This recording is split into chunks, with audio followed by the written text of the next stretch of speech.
Today we're going to be talking about a concept I call note omission to try to add more interesting lines to our pentatonic playing. Stay tuned.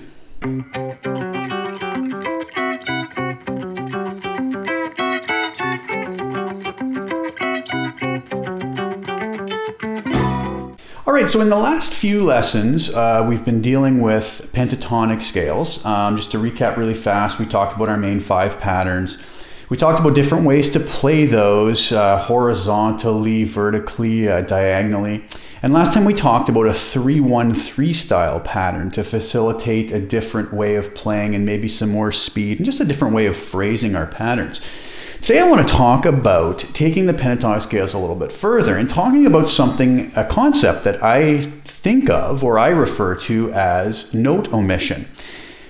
I find a lot of guitar players tend to think about what notes they're going to play, which is fine in a lot of cases. We do have to think maybe when playing over chord changes, which notes are going to work and which ones aren't. So we do decide which notes to play. But I also like to think when we're creating lines that may be a little bit different than the standard pentatonic ideas we see played over and over again by so many players, is to think about what notes we can omit from patterns, right? We do learn, most of us learn these patterns like we talked about in lesson 1, right? The problem with practicing those patterns, I mean, we need to get to know them, we need to get them under our fingers, but the more times that we repeat that, what I've found through all my years of teaching is that a lot of players then tend to automatically, when they're asked to improvise, go back to playing very linear movements throughout them. And they kind of do very predictable things, right? The reason a scale doesn't sound overly musical is because I feel it sounds fairly predictable, right? If everybody's used to hearing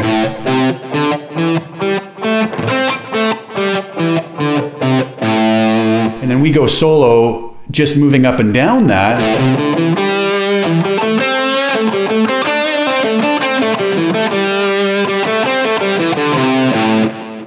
it gets a very predictable nature to it because we're just kind of playing in one direction, then back down in another direction. So we want to come up with some concepts to break us out of that and start learning how we can leave notes out to create more interesting ideas, almost creating wider intervals between the notes we're playing. One way that I like to do that, and if you noticed last time in the 3-1-3 shapes we talked about, I was lumping things together into 3-string groupings. I find that's a nice amount of strings, a nice number of strings to lump together to facilitate easy memorization of patterns. The quicker we can memorize something, the quicker we can recall something, the more chance we have of using it successfully when we're called upon in an improvisation, right? So what we can do is, if we, again, break our normal patterns down, and I'll just use the root pattern as an example, into 3-string groupings, like so.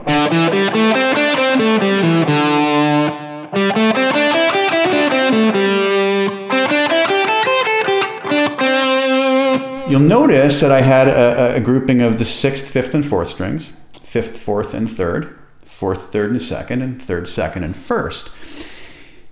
We can start to say, well, how can we start omitting notes?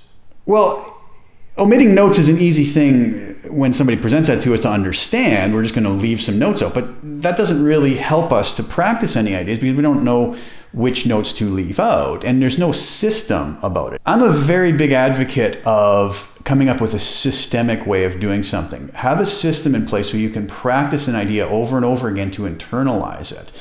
So one thing I like to do then is with these 3-string groupings is to kind of say, okay, I'm going to keep the outside notes the same, and on that sort of inside string, I'm going to omit one of the notes. So we end up with 2 possibilities. We end up with this in our root pattern.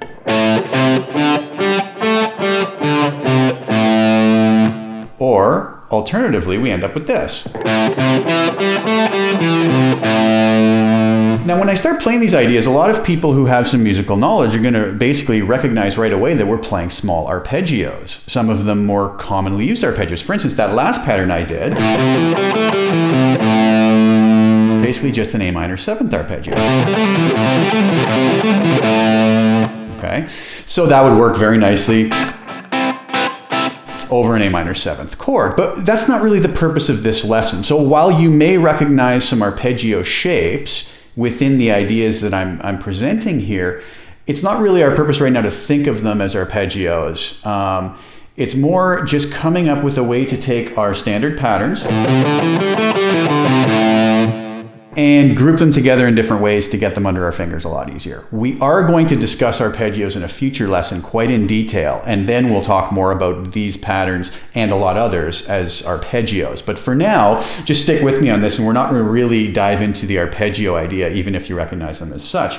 So we end up with two little patterns here.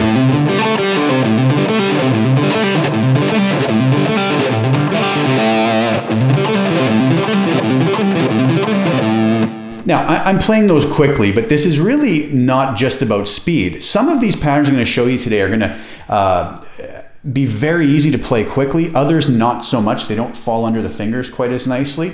I think you should practice them slowly, practice them quickly. The faster you can play them, the more mileage we're going to get out of them, the more places we're going to be able to use them in, and we can have them sound a lot of different ways. The higher our top speed ceiling is, let's call it.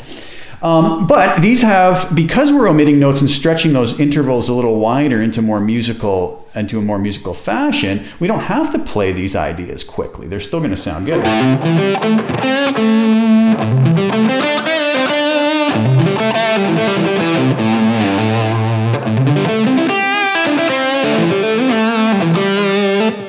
Okay, I just stuck in the pentatonic scale there, but because I was omitting notes,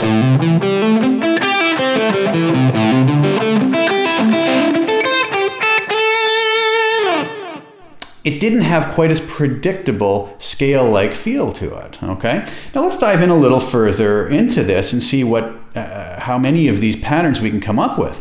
Well, if we take all 5 of our pentatonic patterns that we covered the whole fretboard with and dive into each one, we're going to have 2 patterns for each set of 3 strings, okay? So if I come back to the pattern, let's say before the root pattern, pattern 1 that we called.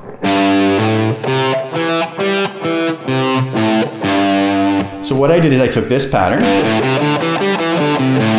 and I omitted this note here on the 5th fret on the 5th string.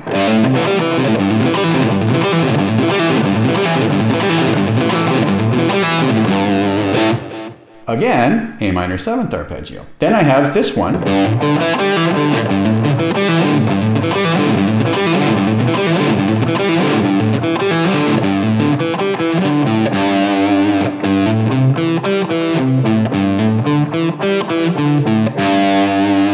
Now, when you hear them side by side, there's not a massive difference between them, but it gives us different lines that we can create.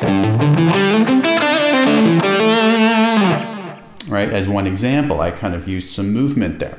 So just on those 3 strings then, we have 2 sets of patterns.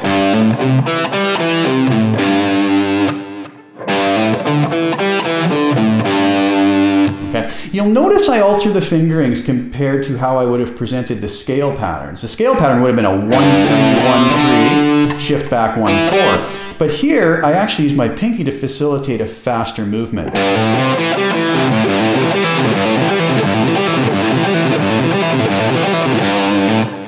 Another advantage of getting used to using your pinky a lot. Okay, so let's move down to our next set of 3 strings.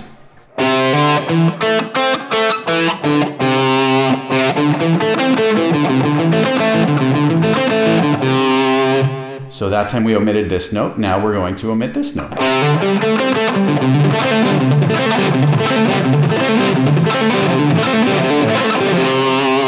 Okay, so that one falls fairly nicely under the fingers. Let's move down again to the next string 4, 3, and 2.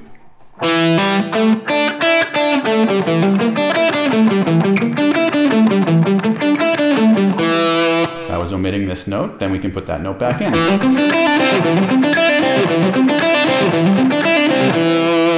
Okay, and we'll finally move up to our first 3 strings.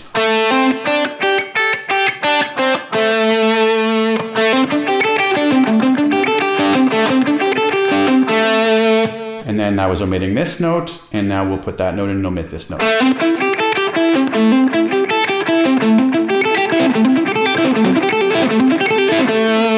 Okay, so some interesting sounds there, and what a lot of ideas just trapped in that first pattern, right? We can then start to link these together, kind of like we did with the 3-1-3 patterns, right? We could start here.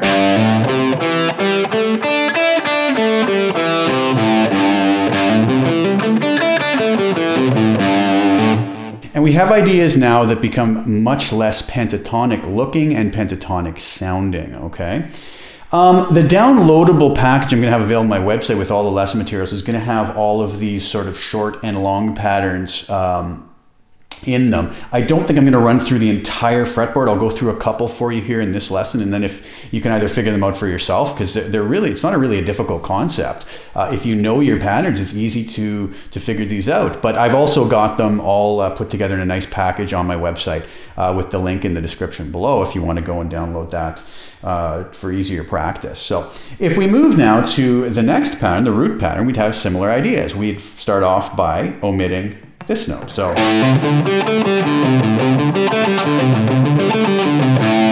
and we can omit this note and put this note in.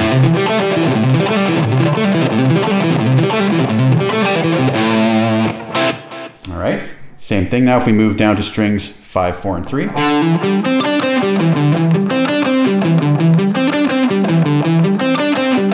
And then the other one.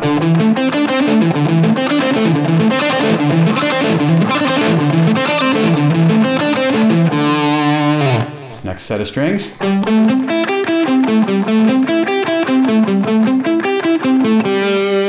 Next pattern.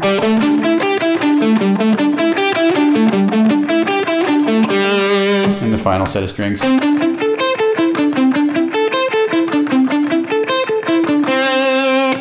And the next pattern.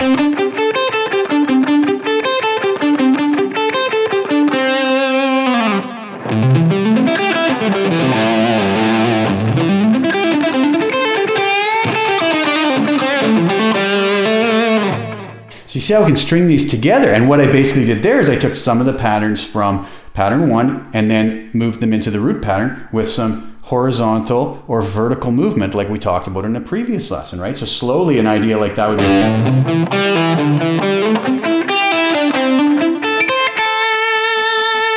So I had this pattern.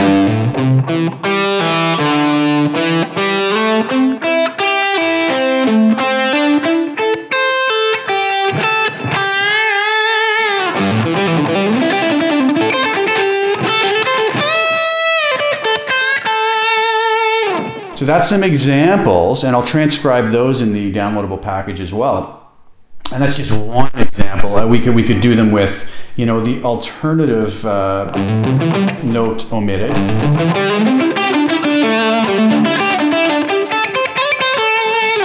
And move these around anywhere, pretty much.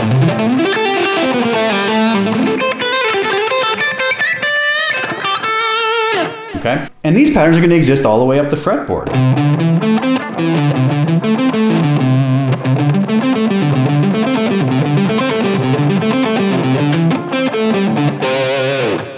Or all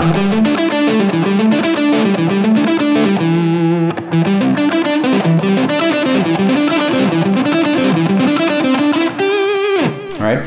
So again, in the download package, I'm going to have all the patterns all the way up the fretboard available for anybody who wants to grab that.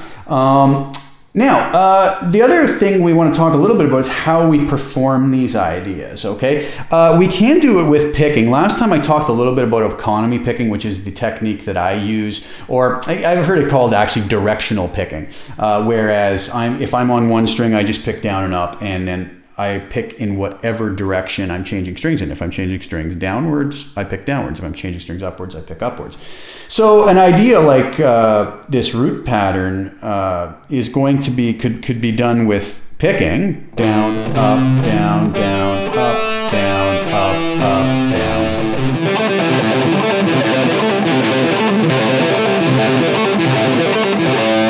down. Or it can also be done by throwing a hammer on it.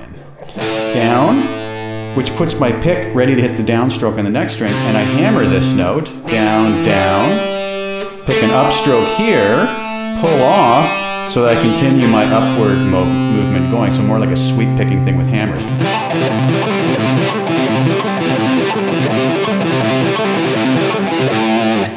Good to practice it both ways, I think. So there's some more concepts. We're going to take this concept one step further next lesson.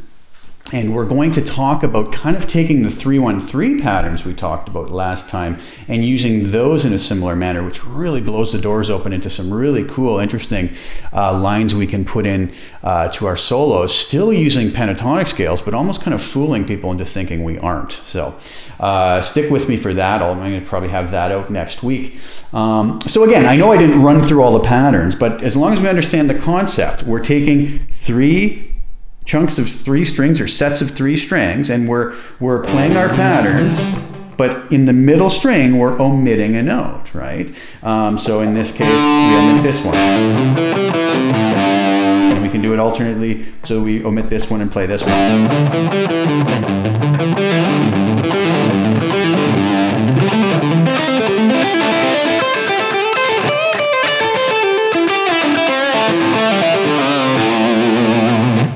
Okay, lots of fun ideas we can come up with those. Now, the other thing is we could also, take this concept and come up with all sorts of ideas. And that's really what my goal is here, is to get you thinking in different ways and come up with your own ideas. I don't want to, spell out every little thing you have to do.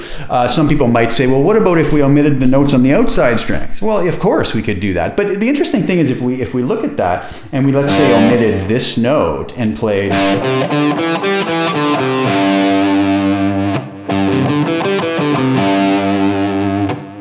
we can come up with a million other patterns. A lot of those are just going to be straight patterns then, starting and ending on different notes.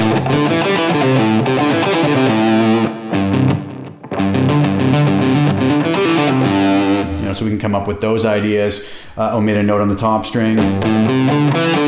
Again, it's just going to be a straight scale. That's why I'm not really talking about these, because it ends up a lot of times just being more running up and down the scale again, right?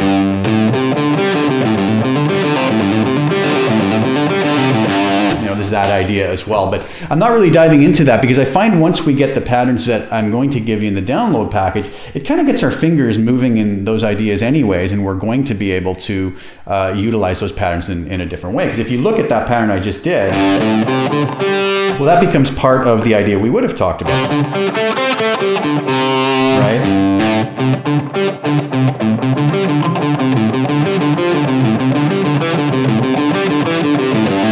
So I don't really find there's a lot of worth in talking about those because it's almost sort of lumped in a strange way with our other patterns. You could do this over 4 strings, right? And say I'm going to play these 2.